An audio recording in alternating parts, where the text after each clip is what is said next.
If you're just now joining us on Tethrd Huntin Camp, here's what you've missed so far. We hit the ground running in Indiana with multiple bucks encountered and a shot fired from Lucas on the very first night. The next morning, Greg teams up with the godfather of saddle hunting, Mr. John Eberhart, while Wade gets a shot and Lucas recovers his buck, leaving Team 50-50 and Team 2 Hundo on the board with bucks. And Mr. Jonathan Moreland misses a nice buck with his recurve. And now as we dive into episode 4, you get to join yours truly, the Ginger Ninja, as I put my mobile hunting skills to the test in the hill country of Indiana. Thanks for joining us. I took a gamble this morning, hiked way back into a spot that I've never been to, hoping that this field was standing corn. So what we've got is a little saddle that connects two big ridge systems. Backs up to standing corn. I'm in the hardwoods. I already had a buck chase a doe by at 40 yards, maybe a little closer. Before first light, I couldn't see them, but they cruised right through here. It's definitely a buck chasing a doe. Spot looks really good. The hardwoods are kind of open, but the way this terrain lays out, the way the wind's going today, like this spot should be good. It's kind of cloudy this morning, which is nice. It's supposed to be really warm the next couple days.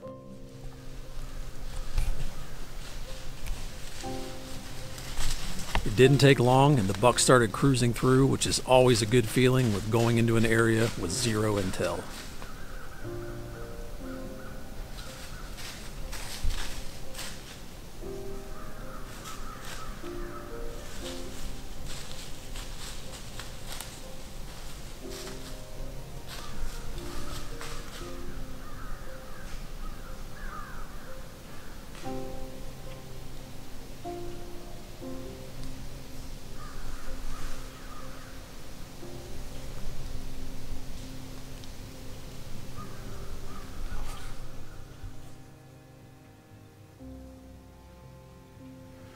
So I saw another buck. I didn't get him on camera because I keep double tapping the damn record button.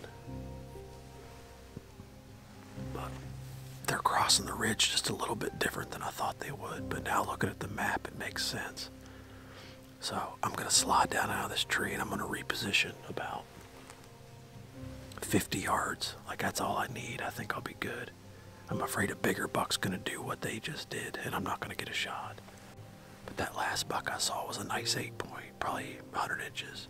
So I'm going to pack up. I freaking hate doing this because this is when I want to run in, but I'm going to pack up and move up there because it's early yet. These thermals start rising, these bigger bucks might start cruising, so I want to get up there before that happens.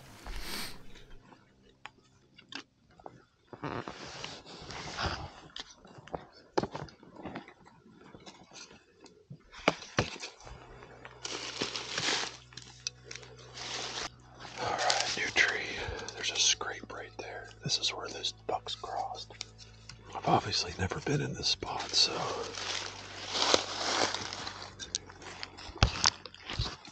sometimes you gotta adjust.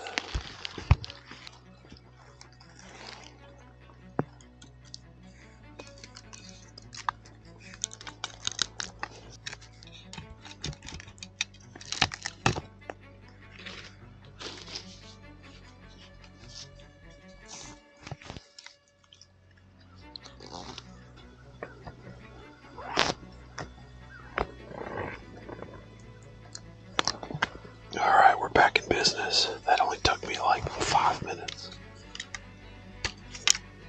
I didn't think those deer would cross this high, but they are. But it makes sense looking at the topo map.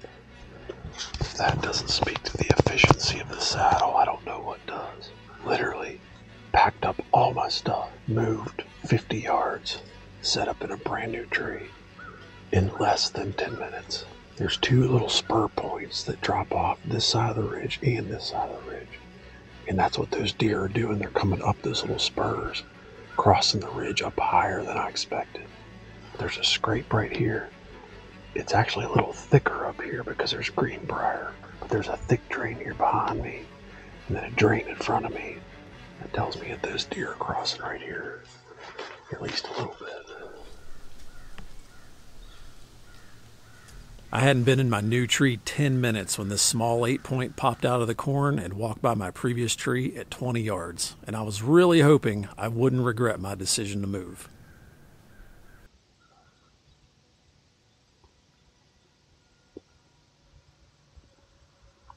But only a half hour after getting set up, I had what I was looking for headed my way in a hurry.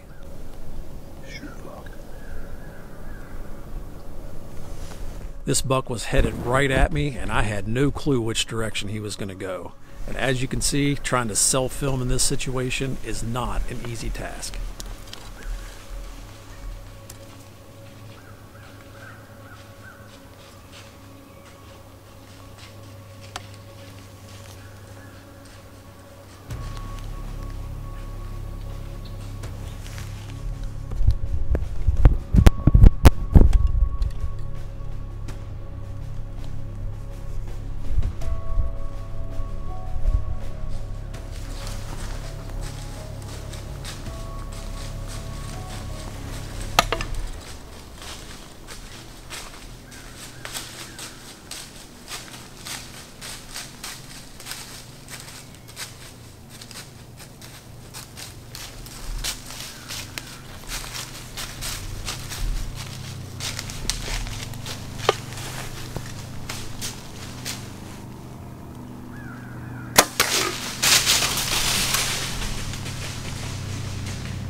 Yeah.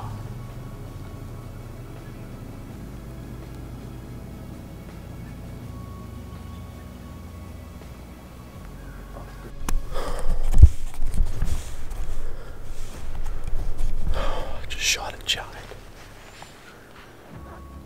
Oh, I gotta watch this 360 footage. I think I smoked him, but he just, the way he acted after the shot, he didn't, I don't think he knew what hit him. 11 yards. I hope to God I got him. It looked like a good shot. It looked like it went, it looked like it might have been a touch forward, but it didn't look too high or anything. Oh, now this is when the nervousness sets in. I think I smoked that deer. Like, I took my time and aimed, and it popped. It sounded good, went right through him. I hope that it wasn't too high. That's my only worry.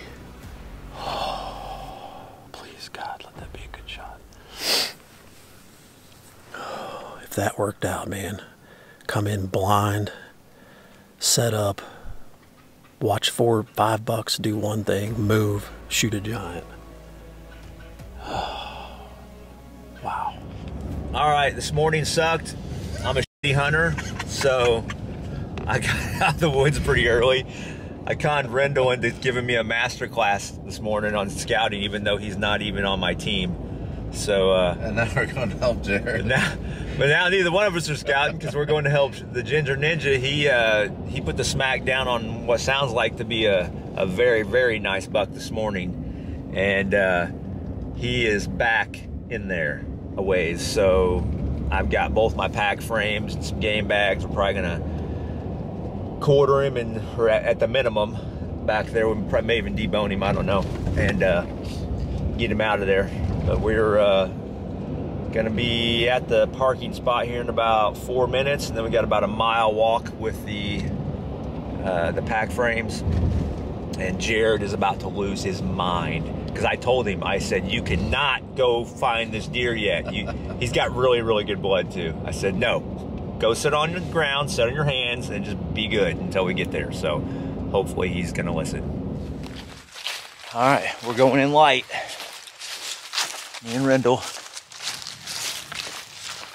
Me up with Jared and see if we can come out heavy. 5-foot farm. Carl about killed me getting in here. It's a hike in here, isn't it? Yep, that is tough. I think Rendell walked right where you told him not to. I did. Did you see the blood? Yeah, I did. I went right to the pinion drop. I thought it was to you. Is this where you're at? Where'd he come from? Yeah, that Oh, up. He came through these beech trees, and I thought he was going to walk this way. So I went over the bridge, turned on my platform this way, had the camera set up, and then he turned and stopped right there, broadside. So I went over the bridge like this, drew in one motion, and swung and shot 10 yards. You just went for glory, huh? Well, he was looking down that way. So he never even saw all that at all? Had no idea. Nice. You're in the front of the back tree. The back tree. The back tree. Yeah, it's... I was down there. I was texting Wade, and he said, move before you regret it. And I said, I'm going. So I just packed up and got up here. Because you said you wanted to move right before the thermal split. So why'd you pick this spot, Jared? So you got two big ridge systems that come together right here. There's a saddle that drops off right here. And then there's a standing cornfield. The cornfield's private, but the saddle joins the cornfield. Okay. So I came in here completely blind. Walked in here in the dark. I set up just off the edge of this little knob right here, figuring that they would cross through that saddle. But right at daylight, I had a buck chase a doe from up here and go down. And then 3 more bucks crossed right here. So I looked at the topo, and there's a little point down here and a little point down here. And what they're doing is they're coming up that point, crossing the ridge right here, and then dropping off that other side. Okay. So this is their connect right here then. Right Yeah, here. when we came up, there was a blaze trail coming straight up out of that drainage, coming right. That's exactly. It's probably the one he walked up. Yep. And that's where he ran back down. Awesome. Well, I think he turned and went down. yeah. We came through the CRP and didn't see anything. Oh no, He's gonna be down the drain. He's gonna be down the drainage. As much blood as there was. Yeah, because I didn't look down in there. I wanted to follow that blood trail so bad, Carl. Well, I'm glad we talked you off the ledge, because I know you were going to. I know how that is. I'm like, nope, not this time, Ginger. So what made you pick that exact tree and out of all these trees? Well, just because this is exactly where the bucks crossed. I could just see the tops of their backs on the back side of this knob, and the wind was actually blowing like that way.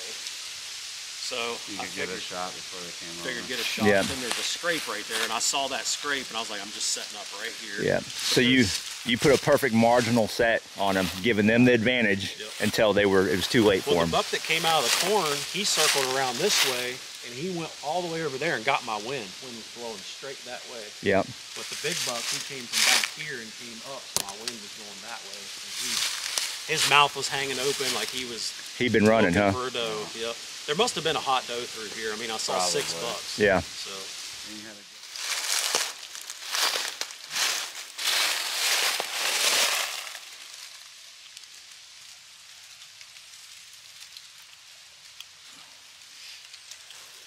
I lost sight of him about right here when he dropped into that drain. Yeah, I'd say he's going to stay in that drain. Yeah, that's arterial, isn't it, Jared? Yep.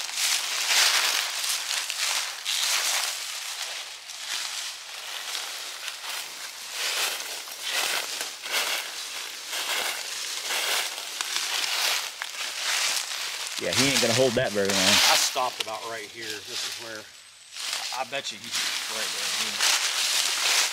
there. Yeah. Oh my gosh, I could see it 10 yards up there on the trail.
Where's last?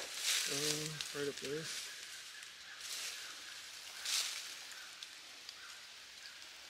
My cautious optimism slowly faded as the blood slowed to nothing after only 100 yards. Oh no. What happened, Jared? Well, we lost blood. Like, there was a lot of blood at the head of that drain, and we thought for sure he was dead inside 100 yards. And after about 60 yards, the blood just dried up. And we followed spotty blood for maybe 100 yards, and our last blood is right here. And we're pretty sure that he worked a scrape right here on his way down through. But we got to watching the video, and Rendell noticed that my arrow flew really funny. And I for sure remember where I was aiming when that bow went off, and it was not in front of the shoulder. And I noticed when I picked up my arrow that my lighted knock was gone, and I didn't think much of it. But we got to looking, and my knock broke on release. The shank of the knock is still down in that collar. So it tossed that arrow flight off. I bet I missed a foot to the right of where I was aiming. And yeah. The best we can figure is I probably hit a good sized vein in his neck, but it was too high and too far forward. There's fat on the arrow, just not good. So we think it's a straight muscle hit. Pretty confident the deer's gonna live. We're gonna watch the video on the computer and make sure, but going by the blood and the way the deer reacted and everything else, he's probably chasing does right now. So yeah, I mean, those scrapes are literally right over there, and I swear he worked them both. Like that's last blood right there, just muscly watery blood. So we're gonna chalk that one up to a miss. Well, that was a mechanical failure. Why does it have to happen on a 150-inch buck? Yeah, that one sucks. That hurts bad. Well, maybe he'll come back through another day. Don't rule the Ginger out yet. He's gonna get mad at He's him got now. a thing about retaliation. He usually comes out on top. We're in a good spot, and I'm sure he's not the only one in here. So yeah. The sign would say that he's probably not. So all right, we're bailing out of here. Being on your strong side, right here.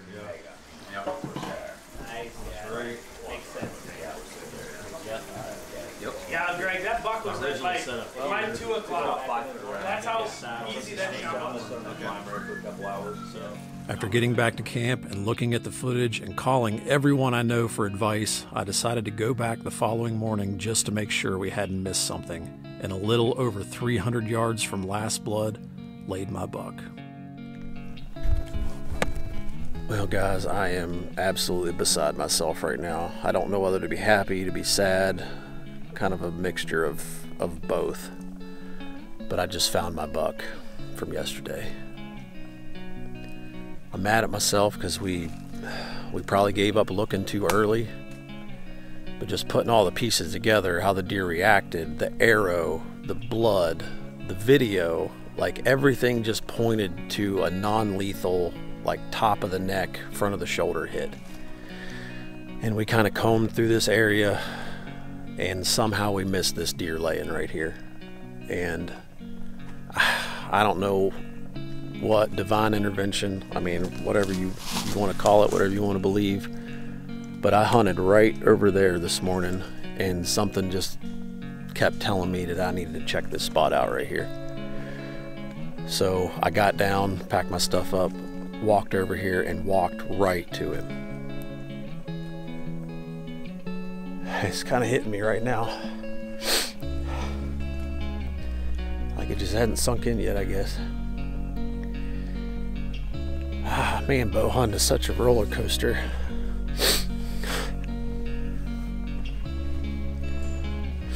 You know, the last thing you want to do is lose a buck and, you know, have it go to waste or anything like that.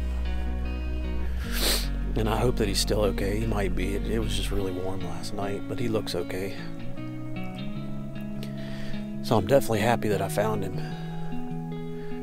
I'm just bummed that, you know, we didn't get him yesterday. But man, oh, he's an awesome buck too. super thankful that I found him. Man, what an emotional game, I tell you. It's just, yesterday was just a straight roller coaster of just emotions, you know, from happy to sad to happy again to sad, just totally deflated. It's going to take a while for this one to sink in, I think, but there's lots of lessons to learn here for sure, for me, you know, for you guys watching. Trust me, this is like happy, sad, like I just don't know right now, honestly. I mean, I sent that video to everybody I know that, you know, opinion that I trust on hitting deer, and everybody, we all kind of agreed the same thing, that it was non-lethal muscle hit and that deer was going to be fine. And man, we were all wrong. Just the way this whole hunt's played out, this is going to be one that I'll remember for forever. Man, incredible.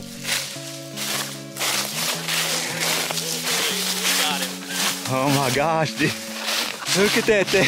He's a tank. Good job, dude. Holy cow.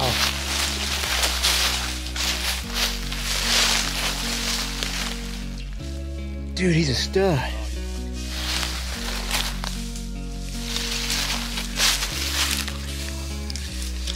Dude, it exited perfect. Why didn't it bleed?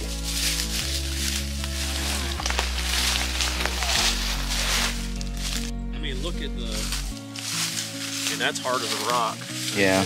The other side. Man, that's so hot, dude. I think he's fine, actually. We'll know real quick whenever we... One thing I've learned about chasing mature bucks is you never truly know what is going to happen. And if you make a marginal shot, to do everything you can to make sure it's recovered. With Carl and Rendell's help, we got him packed out and more points added to the scoreboard.